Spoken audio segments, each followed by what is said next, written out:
Hi guys, my name's Chloe, otherwise known as Princess Aspian, and welcome to my channel.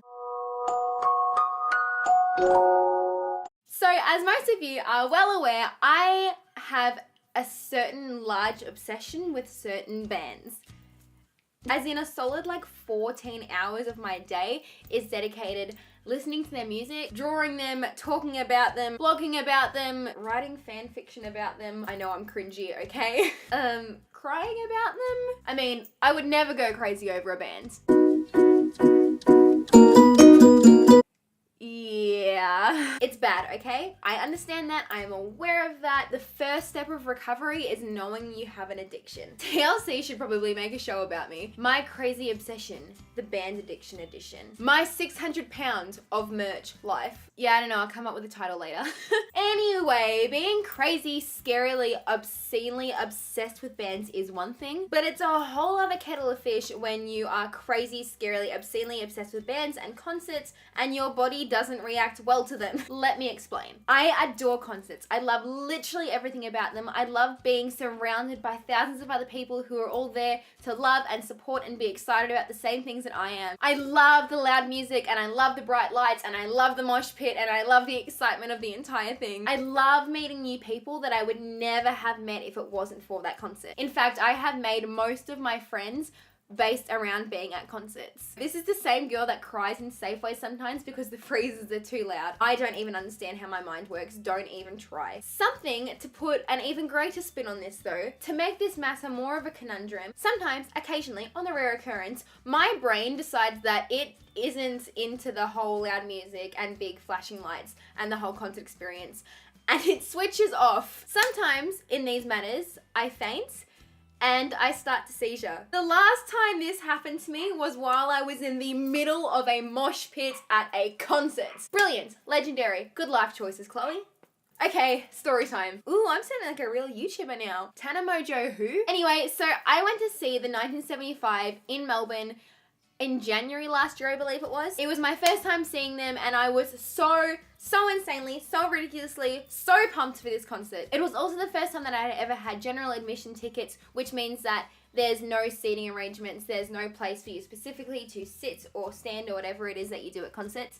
Who sits at concerts anyway? I mean, come on. Anyway, so yeah, it was my first time having general admission, which is basically every man for themselves. You go in, you get pumped, it's great, it's really good. I was expecting everyone to be really cool and really chill and really just whatever, it's cool. I knew some people would want to be going to the front, I knew some people would want to be right dead center in the death zone, and I knew that some people would want to be more at the back. I didn't really care where I was because I was like, it's the 1975, you can't have a death pit at the 1975. They're not that sort of band. I was wrong. I was so wrong. So the concert started at 7, I believe, and I got to the arena at 2:30, which in concert terms is actually really late. Most people got there probably at around 9 or 10 in the morning. There was even a couple of people that had been lining up since the night before just so they could get barrier. So yeah, 2:30 is really late for a concert. I love it though. Lining up is fun. I went with a mate and we went down together. We trained down together. We met up there. It was great. It was cool. Anyway, the doors opened and somehow by the glorious grace of Lord Jesus Christ, my Father in heaven, we ended up in second row. I don't know how that happened. I didn't push, I didn't shove, I just somehow ended up in the second row, which doesn't happen when you get to a concert at 2:30 in the afternoon, especially for a concert this size with that many crazy teenagers around. It hadn't gone crazy yet. Everyone was pumped up and excited, but the band hadn't come on stage. The lights were still on, so it was really chilled out. We all just actually sat down. We had to sit down on the floor. All the security guards were like, sit, and we all sat. And it was all well and good. It was great. Everyone was really chilled out. However, the moment, and I'm talking about the split second that the guy opened his mouth, the moment that the security guard was like, all right, everybody stand up, it was chaos. Imagine hungry lions with one dying antelope. I use that analogy a lot. I'm really uncreative, sorry. The stage was the dying antelope. The thousands of teenagers was the lion. You get it? You're feeling it? Basically, it was mayhem. Somehow, by the pure grace of Jesus, I managed to get millimeters away from the barrier. Like, I wasn't front line, but I wasn't second line either, if that makes sense. I was this weird, awkward in between. So I still had room to breathe. There was like no space for me, like between the shoulders of the two people in front of me.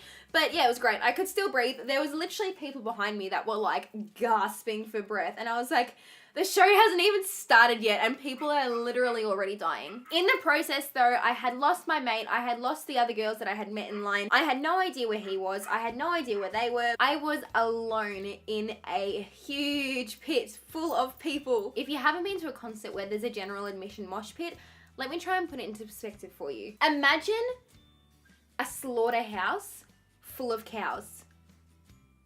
We were the cows. You think I'm joking? We were literally cramped so tight together that I could have lifted my legs up and I would have stayed standing. It is insane. Security guards were literally popping holes into water bottles and just kind of like cascading them across us, like literally like people do with cows or guinea pigs or something when they're in the cages. And the band hadn't even come on yet.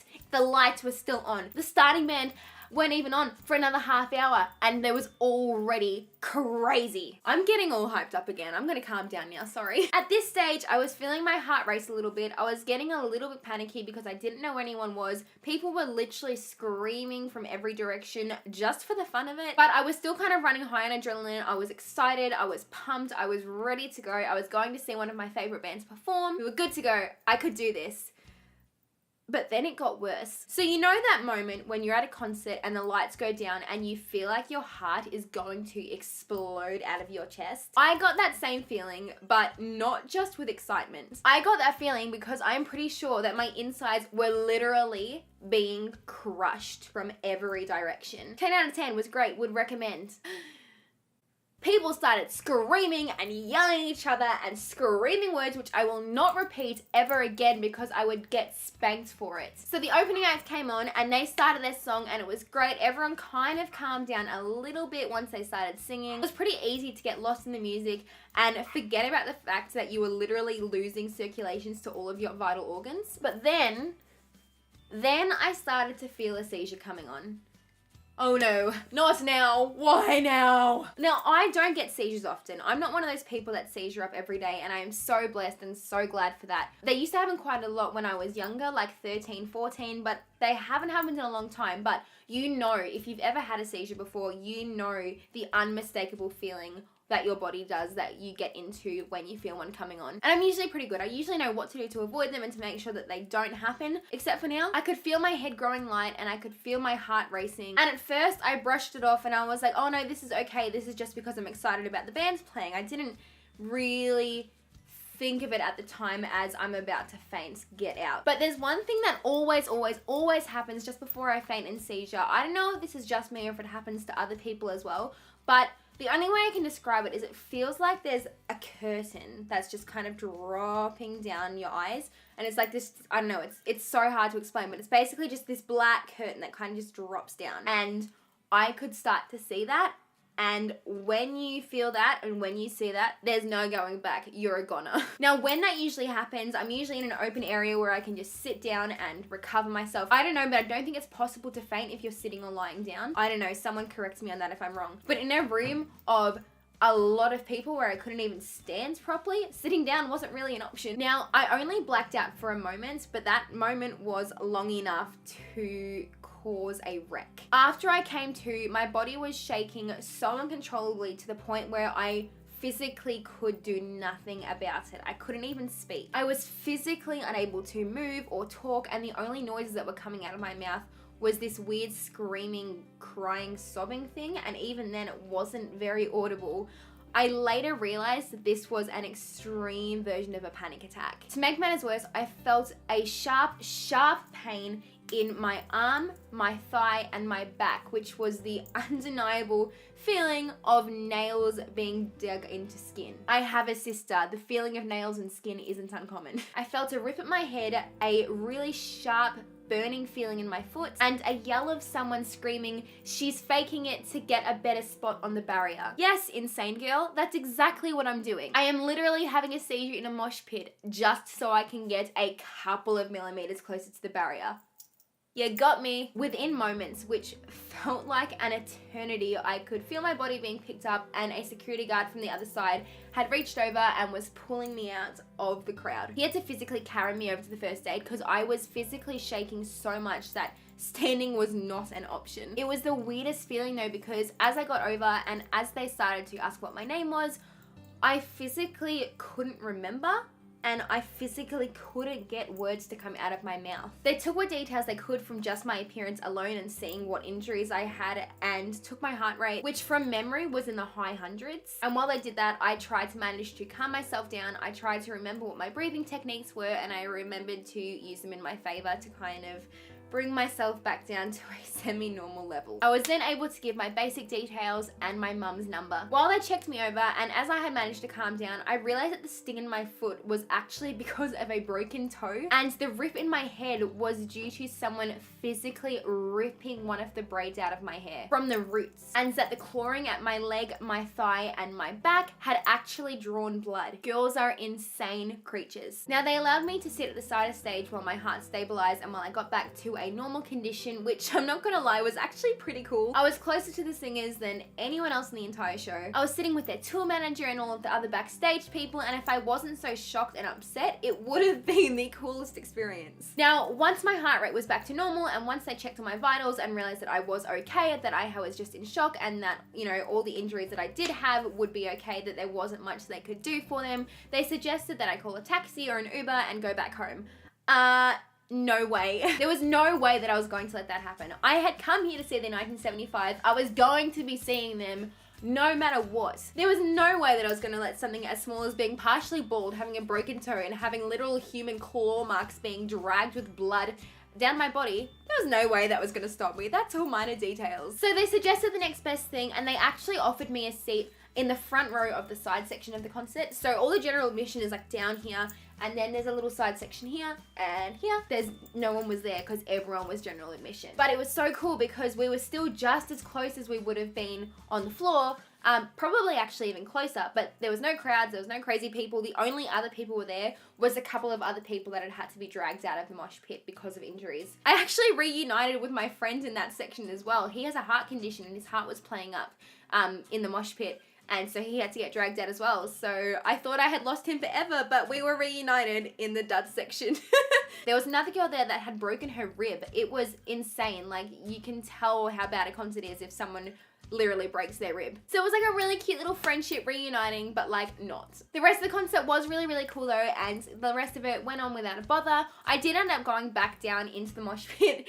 I sound so crazy, but like at the very back section where we just got to dance, and it was really, really cool. I got to sing my favorite songs live. It was amazing. It was really, really cool. And there's no way that I'm going to let that experience ruin it for me. It was really great. Afterwards, we went out and we got to see all the bands. I mean, overall, it certainly wasn't the best concert experience. I probably would have changed things up a little bit if I had that choice again, but it certainly absolutely has not scared me off from doing it again. As you guys would already know if you have followed me on YouTube or Instagram or Facebook before, I go to concerts as often as I can, and I still always get general admission because I still love it. I have seen them again since then. I got to see them last July and it was incredible, and I didn't have to get dragged out of the mosh pit.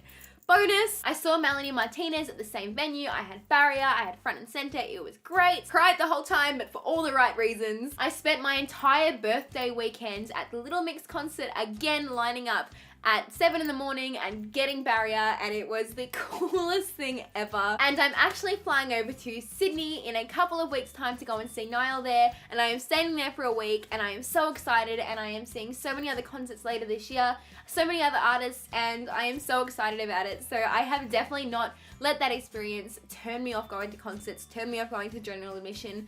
Things happen, you live and you make do, and you move on with your life, and you continue living, and you continue doing what makes you happy, even if that involves claw marks and bruises and being sore. I did just want to make this video though, because a lot of people do ask me, do you go to concerts and how do you do mosh pits and stuff like that? And the bottom line is, I don't know. I don't know how I do it. I don't know why I do it. It makes me happy, but I don't know how my body copes because, like I said, I still sometimes cry in Safeway because of how noisy it is, but I will happily spend hours upon hours lining up in the freezing cold just so I can be surrounded by a group of people for 2 hours while they're all screaming. I don't understand how my mind works. I don't know. I should be a test subject. However, I do take a couple of precautions now when I go to concerts. For example, I have my little autism awareness bracelet, which I always wear now. And if I do go to concerts with other people, I'm kind of just like, hey, heads up, whoop, I've got this. And then yeah, if I have ever needed it, which I've only needed it once at a concert since then, it's pretty easy. I've got my mum's contact details on the back of it. You can just go to any jewelry store and have this made up for you. It's really good. It has a little medical alert thingy on it as well, so it's great, it's good, it's perfect. And yeah, I just know what precautions to take. I know to have my boundaries, and I know to be careful with myself now and to not get so revved up in the moment that I forget about my own mental and physical health. But yeah, I just wanted to share this with you guys because I thought it was a fun story. I thought it was kind of cool. I thought it was a bit dramatic, and that seems to be what a lot of YouTubers do. I will be vlogging my entire trip in Sydney for Niall, and I'm so excited about it. I cannot wait. It is my first big trip by myself, so hopefully, fingers crossed, everything goes to plan. I'm sure it will. I'm sure it will. I'm 20 now, so that means I'm a grown-up. Just kidding. I feel dirty saying that. Anyway, I hope you guys did like this video. If you did like this, make sure to give it a thumbs up. Subscribe if you want. Come join our happy family. We have a lot of fun. It's great. We do a lot of different things. If you do like this sort of thing, do let me know because I have got so many stories for you guys if you want to hear them. Otherwise, I will keep my rambling to myself and for my dog. Anyway, I will see you guys all again in my next video. Thank you all so much for watching, and I love you all so much, and I will see you again next time. Bye!